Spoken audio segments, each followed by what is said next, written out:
तुम सेम गाना बार बार इसलिए रिपीट नहीं करते क्योंकि तुम बोर हो। तुम रिपीट करते हो क्योंकि तुम्हारा ब्रेन कुछ सॉल्व कर रहा होता है।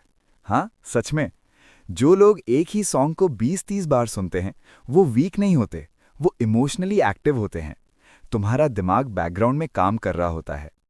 साइकोलॉजी कहती है जब तुम एक ही सॉन्ग लूप पे लगाते हो, तुम्हारा ब्रेन 8 अलग तरीकों से इमोशंस प्रोसेस करता है। कुछ हेल्दी होते हैं, कुछ डेंजरस भी हो सकते हैं। और आज तुम समझोगे तुम्हारा रिपीट सॉन्ग तुम्हारे बारे में क्या रिवील करता है। अभी पॉज करो और सोचो, लास्ट कौन सा सॉन्ग था जो तुमने रिपीट पे सुना? सैड था, मोटिवेशनल, नॉस्टैल्जिक या बस वाइब था? कमेंट्स में सिर्फ एक वर्ड लिखो, मैं देखना चाहता हूं तुम्हारा emotional pattern. Section 1, your brain craves predictability. Human brain को सरप्राइजेस पसंद नहीं होते। मूवीज में सरप्राइजेस ठीक हैं, लाइफ में नहीं। जब तुम सेम सॉन्ग रिपीट करते हो, तुम्हारा ब्रेन ऑलरेडी जानता है नेक्स्ट क्या होगा, बीट कब आएगी, लिरिक्स क्या बोलेंगे, कहाँ पे ड्रॉप होगा। इससे ब्रेन को कंट्रोल का इल्यूजन मिलता है। प्रेडिक्टेबल साउंड, प्रेडिक्टेबल काम। रिसर्च बताती है कि फैमिलियर स्टिमुलाई एंग्जाइटी रिड्यूस करते हैं, इसलिए बच्चे भी सेम कार्टून बार बार देखते हैं। जब लाइफ मैसी हो, एग्जाम्स, ब्रेकअप, जॉब प्रेशर, एक फैमिलियर सॉन्ग तुम्हें माइक्रो स्टेबिलिटी देता है। नेक्स्ट टाइम जब तुम ओवरवेल्म्ड फील करो, रैंडम रील्स मत स्क्रॉल करो, अपना फेवरेट गाना लगाओ, तुम्हारा नर्वस सिस्टम थैंक यू बोलेगा। Section 2, you're regulating not escaping. बहुत लोग सोचते हैं मैं सैड सॉन्ग रिपीट कर रहा हूं, शायद मैं डिप्रेस्ड हूं। गलत। हर रेपिटेशन अवॉइडेंस नहीं होता। कभी नोटिस किया है जब कोई आर्ग्यूमेंट होता है तुम उस कॉन्वर्सेशन को दिमाग में बार बार रिप्ले करते हो? क्यों? क्योंकि ब्रेन क्लैरिटी चाहता है। सेम म्यूजिक के साथ होता है। तुम एक इमोशन को बार बार सुनते हो जब तक वो मैनेजेबल ना हो जाए। Processing beat suppressing. इमोशन दबाने से वो स्ट्रांग होता है।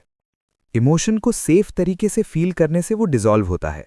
नेक्स्ट टाइम लूप लगे, खुद से पूछना, मैं क्या फील कर रहा हूं जो मैं एक्सेप्ट नहीं कर रहा? Awareness equals emotional power.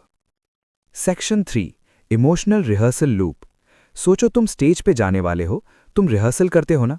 Brain भी रिहर्सल करता है, इमोशंस का। जब तुम एक ही गाना सुनते हो, तुम्हारा दिमाग उस इमोशन को रिहर्स कर रहा होता है। पहली बार कंफ्यूजन, दूसरी बार क्लैरिटी, तीसरी बार acceptance. Your playlist is your diary. इसलिए ब्रेकअप के बाद लोग स्पेसिफिक सॉन्ग्स रिपीट करते हैं। वो पेन को समझ रहे होते हैं। पर एक इंपॉर्टेंट रूल है, रिहर्सल टेम्पररी होनी चाहिए। इमोशन को समझो, उसमें घर मत बना लो। Section 4, memory plus emotion locking. कभी 5 साल पुराना सॉन्ग सुनते ही कोई पुरानी मेमोरी फ्लैश हुई है? वो मैजिक नहीं है, वो न्यूरोसाइंस है। ब्रेन म्यूजिक और इमोशन को एक पैकेज में स्टोर करता है। You wire associations. अगर तुम एक गाना अपने लोएस्ट फेज में सुनते हो, फ्यूचर में वो गाना सुनते ही वही फीलिंग ट्रिगर होगी। इसलिए कॉन्शियसली चूज करो।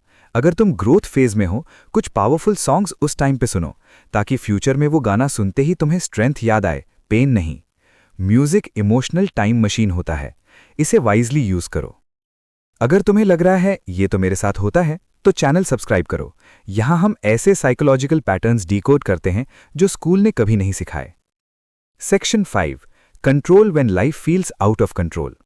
इंसान स्ट्रगल से नहीं डरता, इंसान अनप्रेडिक्टेबिलिटी से डरता है। जब जॉब सिक्योर नहीं होती, रिलेशनशिप स्टेबल नहीं होता, फ्यूचर क्लियर नहीं होता, तब एक स्मॉल प्रेडिक्टेबल चीज बहुत पावरफुल लगती है। Control calms chaos. Same song repeat करना एक छोटा सा साइकोलॉजिकल एंकर है। तुम जानते हो नेक्स्ट 3 मिनट कैसे जाएंगे।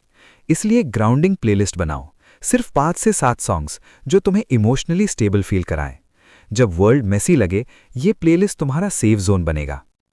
Section 6, emotional validation. सच बोलो, तुम सॉल्यूशंस नहीं चाहते जब तुम अपसेट होते हो। तुम चाहते हो कोई बोले, मैं समझ सकता हूं। कभी कभी वो कोई एक सॉन्ग होता है, लिरिक्स बोल देते हैं जो तुम बोल नहीं पाते। Validation heels. साइकोलॉजी कहता है जब इंसान अंडरस्टूड फील करता है, इमोशनल इंटेंसिटी कम हो जाती है। इसलिए जब तुम सेम गाना रिपीट करते हो, तुम शायद खुद को वैलिडेट कर रहे होते हो। पर नेक्स्ट स्टेप और पावरफुल है। फीलिंग को नाम दो। I feel rejected, I feel ignored, I feel stuck. नाम दिया, कंट्रोल मिल गया। Section 7, when repetition becomes a trap.